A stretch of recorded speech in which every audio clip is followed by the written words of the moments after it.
Hey guys, and so today we're going to look at something called APEMAN.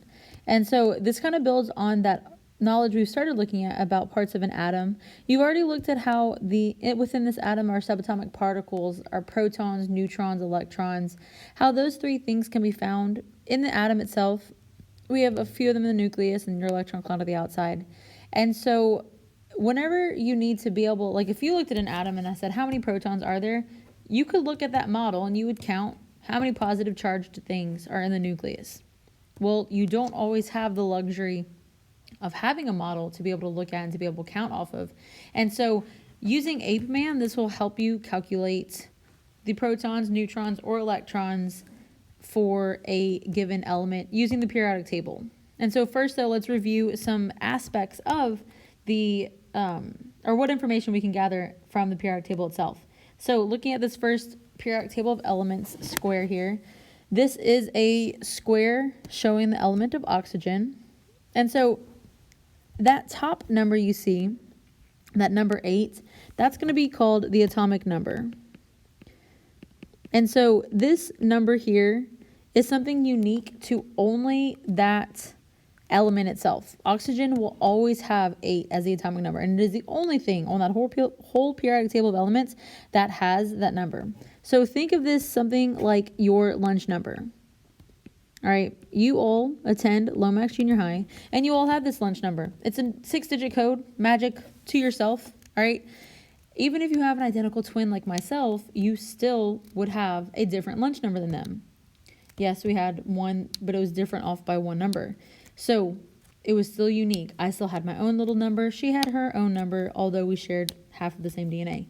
So it's the same as far as this periodic table of elements. Every element has its own atomic number. Next thing on there is the element symbol. So for this element being oxygen, the symbol is just an O. If it is just a single letter, it's always going to be capitalized.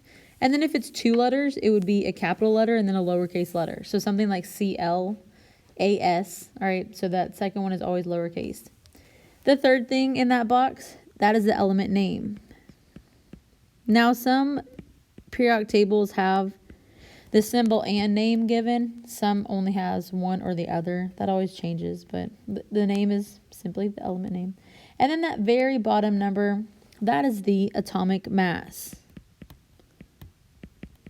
And so to be able to find the atomic mass, it's found in the center of the atom. It's found in the nucleus. And so that's always your protons plus your neutrons. Now, one other key aspect and very important thing about the atomic mass is that you always have to round it to the whole number. So you must round to nearest whole number, because that's very important for what we start to talk about next, or as we move on. When you do APEMAN, you cannot work with a mass that is not rounded to the whole number. So in this instance with oxygen, it says 15.9. That would then become 16. All right, now the proton. The proton determines the identity of an element. And so what that means is that if you knew that something had 16 protons, then that will be whatever element 16 is in the periodic table. I don't have one by me, I don't have it memorized, but that is unique to just that element. All right, this again is just like your lunch number.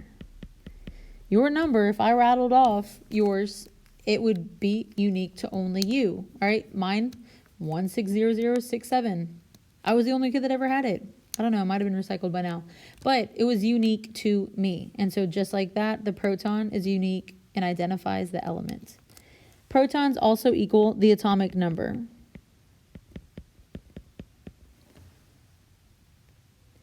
A stable atom. So stable atom means the total or overall charge of an atom is 0. The protons and electrons cancel each other out. So all that means is that if I had 2 protons, I have 2 electrons, that equals 0. So that means that element, that helium, would be a stable atom. Now, as you move on through science into high school and college, for chemistry at least, you'll realize that there's a way. Sometimes it's not always stable. Sometimes you can have a different amount of protons or a different amount of electrons, and that's all. Something different, something later. For now, though, we just need to focus. A stable atom is an equal atom. Same number of protons, same number of electrons. All right, so using this information, we're going to look at APEMAN, look at how to calculate some numbers. And so for APEMAN, we have the first component, the 8 parts. Now, A equals P equals E. Each of these letters are what it stands for. So we have our atomic number equals our proton. So that's the A, equals our proton, which also equals the number of electrons. And so that means that in any given instance, if we know what the atomic number is, you know those other two values as well. And then the MAN, the man aspect of this one. So in this case, we have mass minus atomic number equals the number of neutrons.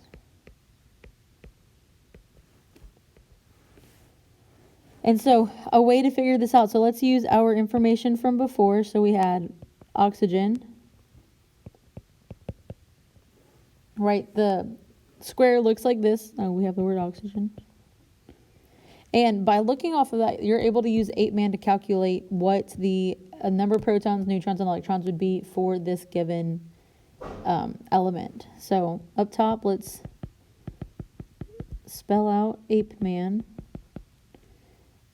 And let's just fill in the information we have here. So looking at the square, remember atomic number, that's that number found up top. So we have 8. So I'm going to fill in an 8 here, fill in an 8 there as well.